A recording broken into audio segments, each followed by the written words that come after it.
Hello, and welcome to another episode of Color Commentary. My name is Glenn Whitmore, 30-year plus veteran of the comic book industry. And in this series, I review and reminisce about an old comic that I colored. And this series is sponsored by Captain Clockwork, the greatest hero of all time. Now available in a 64-page special available on my Big Cartel site, captainclockwork.bigcartel.com. Anyhow, let's get to it. Christmas Extravaganza, Christmas with the Superheroes from 1988. This is possibly from my pre-Superman days. I can't remember. It's right around the same time. So anyway, DC at the time started to throw me work. They started to gain a trust in me. I met deadlines. I turned my work in, easy to work with. So they kept throwing me more, and that included some reprints. And in those days, we could recolor, make new color choices when we recolored the reprints. And I got the first two stories in the collection, edited, I believe, by Mark Waid. Can't remember. He might have given it to me. So first story was a Frank Miller story, a Batman Frank Miller story, about 6 or 7 years before The Dark Knight came out. Here we are. This splash page. The original splash page was colored by. The original story was colored by Glynis Wein, and she chose dark blue, and I chose like this magenta purpley color because I thought this would pop Batman out, and I thought it would just grab the reader's attention a little bit better. Otherwise, the color choices are the same. Wanted Santa Claus, Dead or Alive, and I used the pale green and then red there. So this was fun. I got to color Frank Miller. And color choices are very basic. Compared to the original printing from the DC Holiday Special it appeared in 1979, the line work here is a bit muddier. It's not as crisp as the original printing, and I'm not sure that's why. Maybe they made stats, and the stats were just not done correctly. I don't know, but I'm basically in a phase where I'm just using basic colors. I'm separating forms, and that's how I, even to this day, have seen my job is to separate forms. I had an old instructor from the Kubert School, Ben Ruiz. He said that was your job as colorist, to just separate the forms, and that's what I did. But I might make a decision where there's like these real small figures in the background. I might throw one color over that, and they'll sink back into the background, and then to throw a different color in the same family. So I go from yellow to orange for these background figures, and then the focus is on these two characters. So,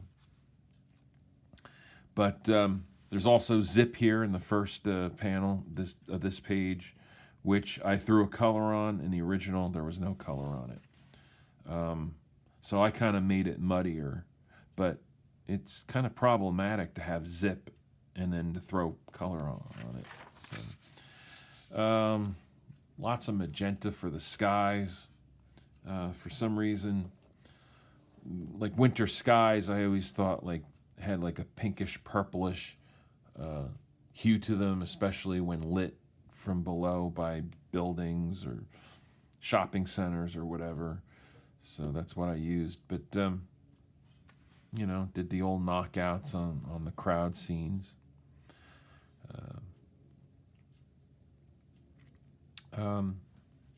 Here we got a nice pure poppy sky, but then neutral on the buildings.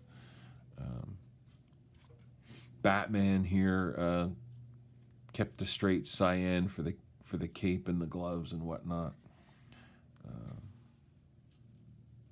So, but my tendency was to be very, especially at that time, it was to be very comic booky, you know.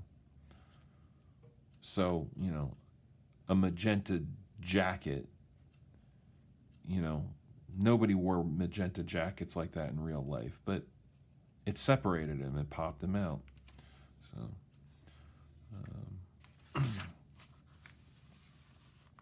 and again, more knockouts. You had to go sparingly. The the art of choosing when to knock something out in a color and when not to. Um, you couldn't overuse it. Otherwise, the reader would lose like who a particular character was. So anyway, um, here's here's a beautiful panel. Yellow, pale yellow, strong yellow, warmer bluish color like a teal, light blue here because he's behind the door, so like the yellow's not affecting him, and then dark blue here, you know, and then framed by purple. That's a nice panel right there. I did a good job there. Good job, Glenn. Here's a nice dramatic panel.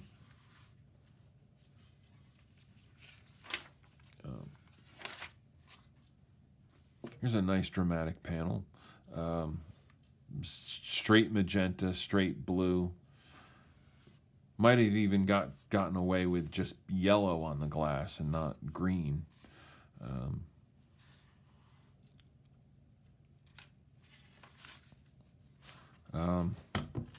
Let's try to speed this up.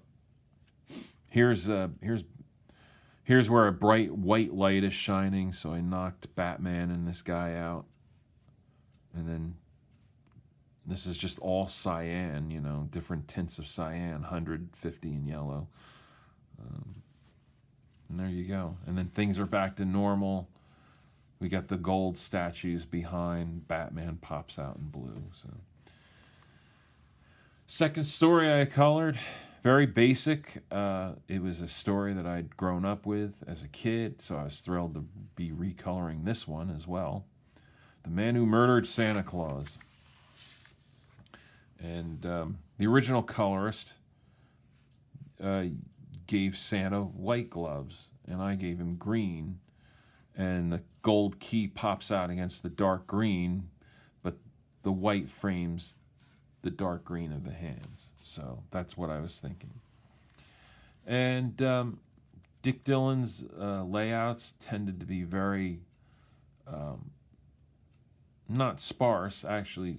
It was kind of simple, but the panels are broken up enough so that you can get away with a lot of flat colors.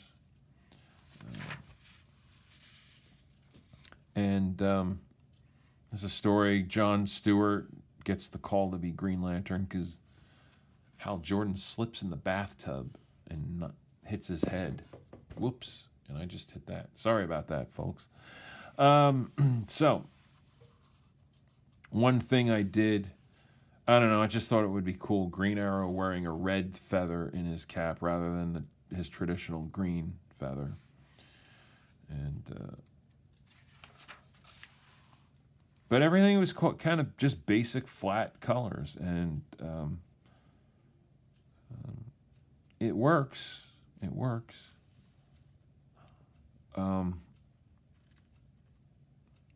Nowadays, I don't think I would use this pale orange for the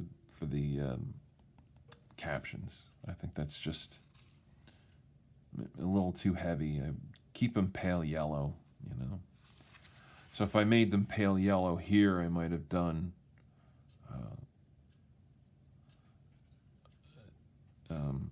I don't know, maybe another color for the beams, like 50 yellow and then 100 yellow on here. So, but there wasn't a lot of editorial input on this. I turned it in, and I just seem to recall that it looked good. It was acceptable. It's in. I don't think they cared all that much. Green knockouts, because Green Lantern's using his green ring.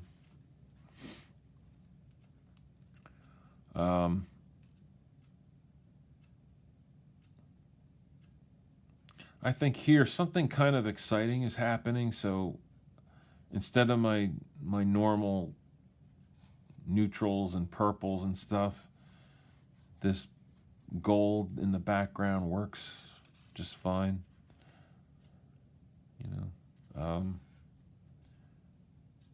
like I said, you can sporadically use knockouts, but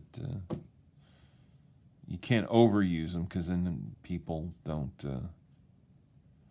People think it's just kind of lazy, I guess. So, big sound effect. Nowadays, if I had to do this over, I would make the second part. I did a transition on the sound effect, going from red to orange to yellow. I would reverse that.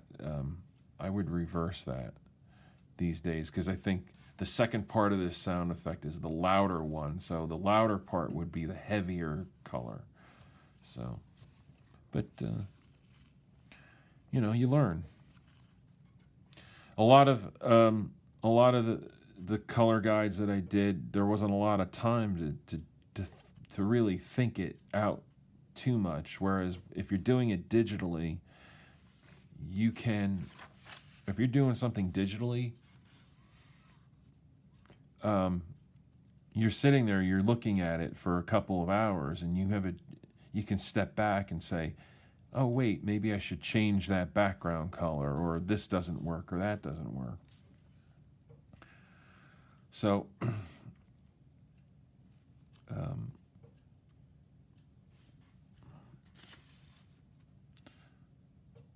here we go. There's these ornaments come bursting out. So I did like a magenta here.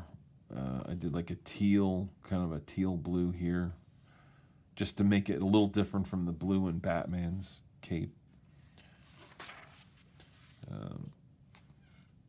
Color cue, we got these wooden soldiers turning yellow, so Green Lantern can't his ring doesn't work against them.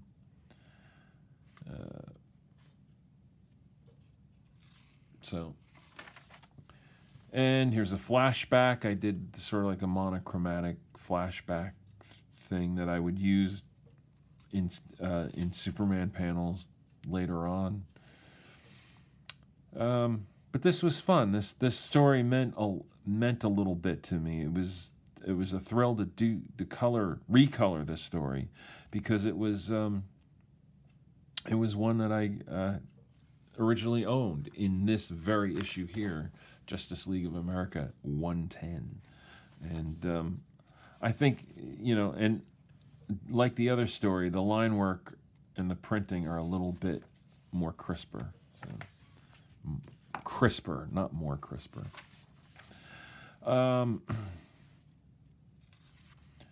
So, yeah, here's a whole thing of knockouts. I loved knockouts. Maybe I used them a little bit too much. I don't know. And here's the final page where Red Tornado gets his new costume for Christmas. And that's a cool panel.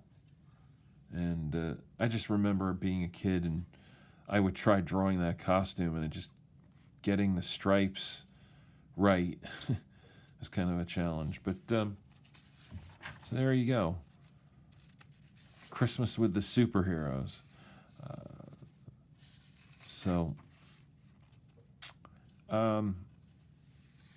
Let's see, what else here?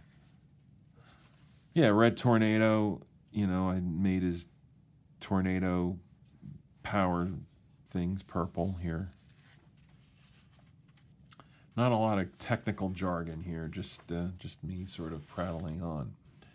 So, anyhow, I hope you enjoyed this very special Christmas episode of Color Commentary. And please smash that like button and subscribe to the channel. And we will be back soon with yet another episode of Color Commentary.